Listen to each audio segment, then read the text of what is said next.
isip mo? Paano nakahali ng Pilipinas si Alice Guo?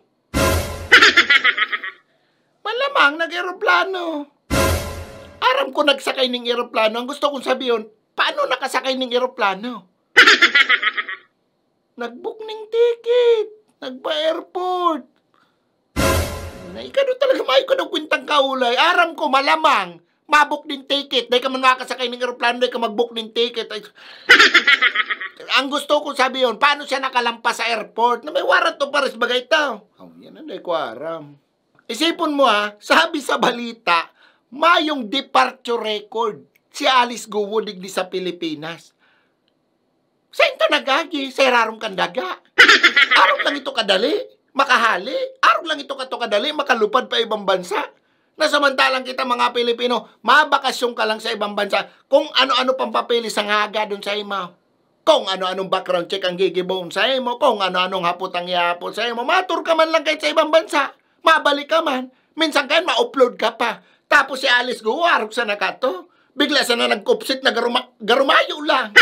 Sipon mo, sa higpit kang airport sa mga oro immigration na yan.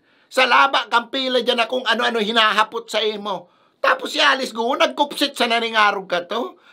Mayong record? Ano, nag-teleport? Bakit ba para problema mo yung Alice Guo na yan? Bakit na naman yung problema? Ano ka naman? Kato gustong ipadireport yan Alice Guo na yan. Tapos ngunyang kuminas tanghali na lugod, ngunya naharanapon. Ano ba yan talaga? Hindi mo kaya naiintindihan. Ang arin na di ko maintindihan. Sige, paliwanag mo sa ko. Ano ba kaya para problema mo yan? Mayo, namiss ko lang siya. Ha? Namiss ko lang si Alice Guo.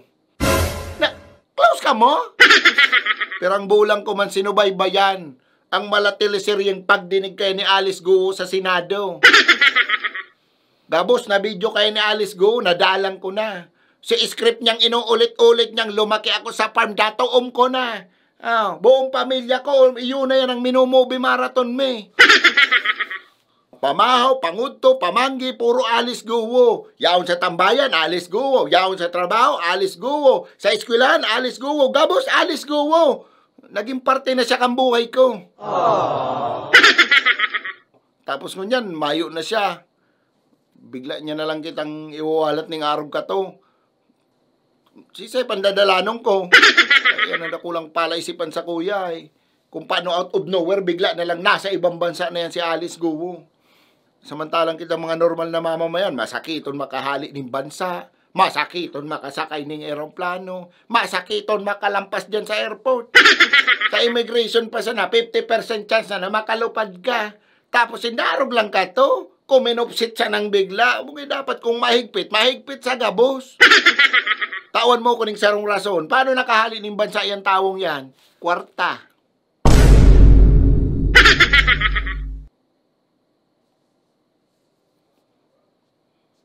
Sa bagay, big time kaya na. Mismo, bako lang big time. Ibang level ang kwarta ka to. Mga tipo ng kwartang kayang bumuhay ng gadan. Kwartang kayang bumuta ng mata, kwartang kayang gibuhong bungog ang talinga, kwartang kayang gibuhong pula ang nguso, and kwartang dawa anong talino kayang gibuhong tanga. Boy, grabe. Grabe talaga. Yogon mo lumaki sa farm. Farm na nag-accumulate ng billion. Wala ko, mga manok ka to, nagsugong ng ginto. Imaginean mo na lang niya, nakaluwas ng Pilipinas, ning mayong record. Arog siya ka to kayaman.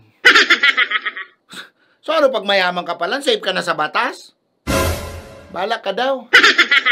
Mayong kinikilingan ng batas iyo. Dahil man kabus na agi sa kwarta.